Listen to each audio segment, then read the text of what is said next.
Halo pemirsa GPR TV dari Sabang sampai Merauke, dari Biangas hingga Pulau Rote. Bertemu lagi bersama saya Mona Zarinisak dalam Kominfo Newsroom. Halo pemirsa GPR TV dari Sabang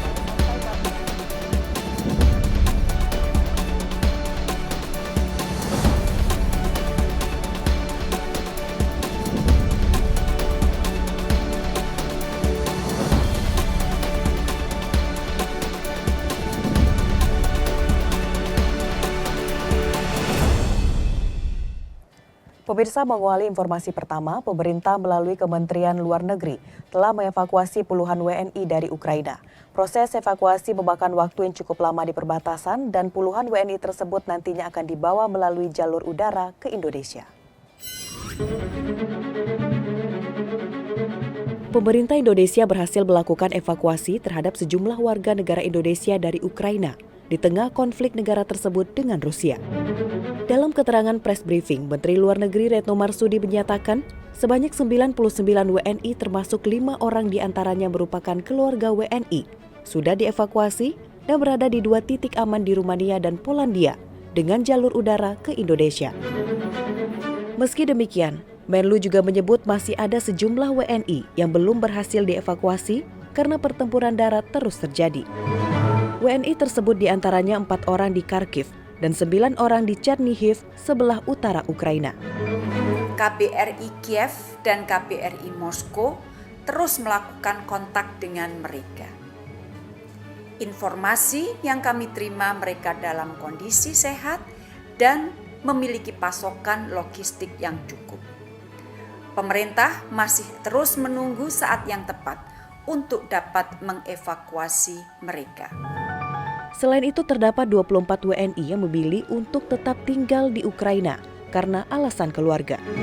Menlu mengatakan proses evakuasi WNI dari Ukraina merupakan tantangan terbesar mengingat masih bergejolaknya situasi yang dinamis di negara tersebut. Pihaknya pun terus berkoordinasi untuk memastikan situasi dan jalur aman bagi proses evakuasi demi keselamatan para WNI. Setelah para evakue berada aman di 2 titik tersebut, maka langkah selanjutnya adalah penjemputan dengan pesawat untuk kembali ke Indonesia. Selain itu, Menteri Luar Negeri juga berharap terjadi penurunan deeskalasi antara Rusia dan Ukraina. Pihaknya juga telah mengambil langkah diplomatik antar kedua Menlu tersebut.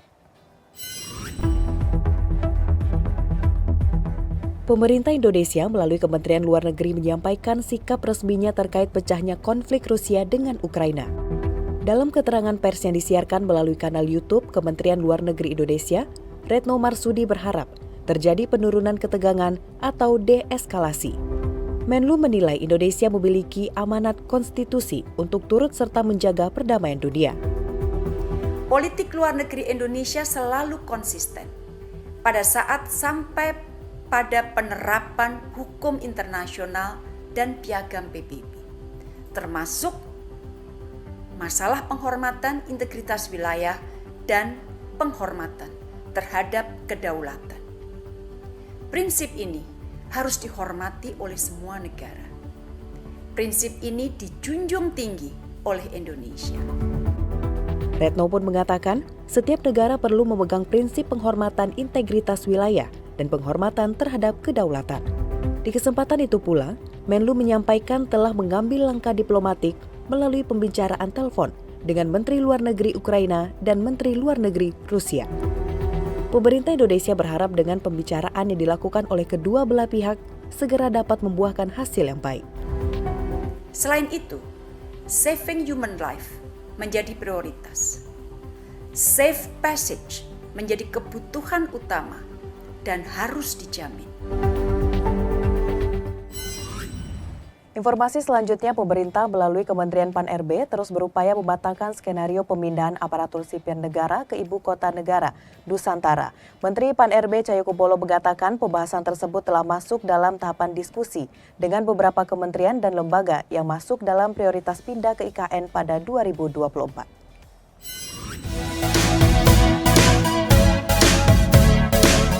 Pemerintah terus mematangkan skenario pemindahan ASN ke ibu kota negara Nusantara. Pihaknya telah membahas hal ini secara satu persatu dengan kementerian lembaga yang jadi prioritas pindah ke IKN pada tahun 2024.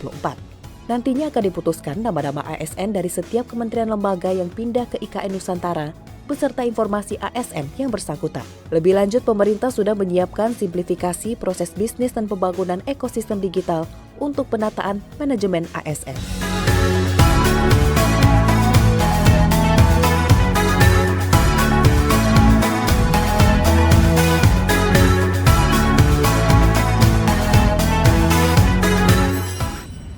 Pemirsa, Wakil Presiden Ki Haji Ma'ruf Amin mengungkapkan saat ini rancangan induk percepatan pembangunan Papua 2021-2041 telah memasuki tahap akhir harmonisasi. Rancangan ini akan menjadi regulasi dalam rangka percepatan pembangunan di Provinsi Papua dan Papua Barat. Kesungguhan pemerintah melakukan upaya percepatan pembangunan di Provinsi Papua dan Papua Barat terlihat dari rancangan berbagai regulasi. Di antaranya, Peraturan Presiden tentang Badan Pengarah Percepatan Pembangunan Otsus Papua dan Perpres tentang Rancangan Induk Percepatan Pembangunan Otsus Papua 2021-2041. Untuk menyukseskan program Rancangan Induk Percepatan Pembangunan Otsus Papua yang saat ini sudah memasuki tahap akhir harmonisasi, di dalamnya tercantum gabungan program yang telah dirancang oleh gabungan unsur baik dari pemerintah pusat, pemerintah provinsi dan kabupaten, serta aspirasi orang asli Papua yang terwakili melalui MRPB dan Majelis Rakyat Papua. Hal tersebut dilakukan agar seluruh program dapat tepat sasaran dan sesuai dengan kebutuhan masyarakat. Menutup audiensi, Wapres kembali mengimbau kepada MRPB agar tetap mensosialisasikan kebijakan-kebijakan afirmatif yang telah dirancang untuk mensejahterakan masyarakat Papua dan Papua Barat. Pemerintah sudah membuat keputusan bertekad untuk memberikan berbagai afirmatif kepada OAP, orang asli Papua. Ini sudah banyak dituangkan di dalam baik di dalam undang-undang maupun dalam peraturan pelaksanaannya. Termasuk juga pada unsur-unsur OAP yang kita minta juga disosialisasi ya unsur-unsur yang masih anti NKRI. Supaya mereka paham bahwa pemerintah sudah memberikan berbagai afirmasi.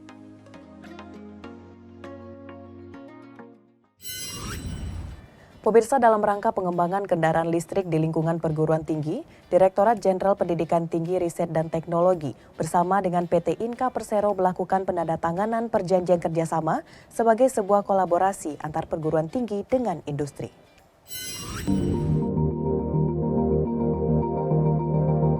PT Inka Persero tanda tangani kontrak kerjasama dengan Dikti Ristek untuk kembangkan kendaraan listrik di lingkungan pendidikan. Nantinya PT Inka akan menjadi tempat untuk belajar dan berproses bagi para mahasiswa dalam pengembangan bus listrik merah putih perguruan tinggi, seiring dengan program Kampus Merdeka yang diadakan oleh Kemendikbud. Hal ini juga diharapkan turut membuka pintu diskusi kerjasama untuk mendukung kebijakan Merdeka Belajar Kampus Merdeka di Kementerian Pendidikan, Kebudayaan, Riset, dan Teknologi, dan memberikan kesempatan bagi mahasiswa dan mahasiswi Indonesia dalam mengasah kemampuan sesuai dengan bakat, minat, dan terjun langsung mempunyai pengalaman di dunia kerja sebagai persiapan karier di masa mendatang. Ditjen Dikti Ristek Nizam berharap kolaborasi yang dilakukan dengan PT Inka ini mampu mengimplementasikan pilar presidensi G20 Indonesia, yaitu untuk memperkuat lingkungan kemitraan, mendorong produktivitas, dan meningkatkan stabilitas serta menumbuhkan kepemimpinan kolektif global yang lebih kuat. Sementara itu, Direktur PT Inka Persero Budi Noviantoro menjelaskan bahwa kerjasama tersebut merupakan momentum untuk mengembangkan riset dan inovasi kendaraan listrik, serta kolaborasi antara perguruan tinggi dengan dunia industri untuk mewujudkan program magang bersertifikat sebagai bagian dari program Kampus Merdeka. Kami PT Inka Persero mendukung penuh dalam memberikan fasilitas apapun, baik itu fisik, data maupun informasi yang diperlukan untuk mensukseskan program tersebut. Menteri Lingkungan Hidup dan Kehutanan Siti Nurbaya mengungkapkan ada 3 isu prioritas yang diusung dalam Environment Deputies Meeting and Climate Sustainability Working Group G20 Indonesia.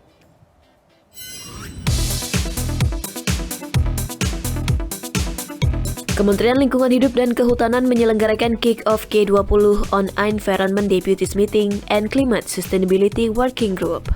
Dalam agenda tersebut, Menteri KLHK Siti Nurbaya mengungkapkan Indonesia akan mengusung 3 isu prioritas yang akan menjadi fokus pembahasan dari setiap pertemuan presidensi G20.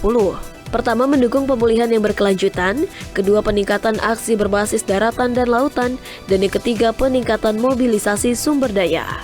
Siti juga mengajak semua pihak untuk berpartisipasi dalam berbagai agenda G20 pada umumnya, khususnya agenda perlindungan dan pengelolaan lingkungan hidup dan sumber daya alam yang berkelanjutan. Leading by examples oleh seluruh negara G20 di dalam mengimplementasikan NDC akan menjadi contoh bagi negara-negara lain di dunia. Oleh karena itu, di dalam EDM CSWG 2022, Indonesia mengangkat 3 isu prioritas, yaitu supporting more sustainable recovery, enhancing land and sea-based actions to support environment protection and climate objectives, dan enhancing resources mobilization to support environment and climate objectives.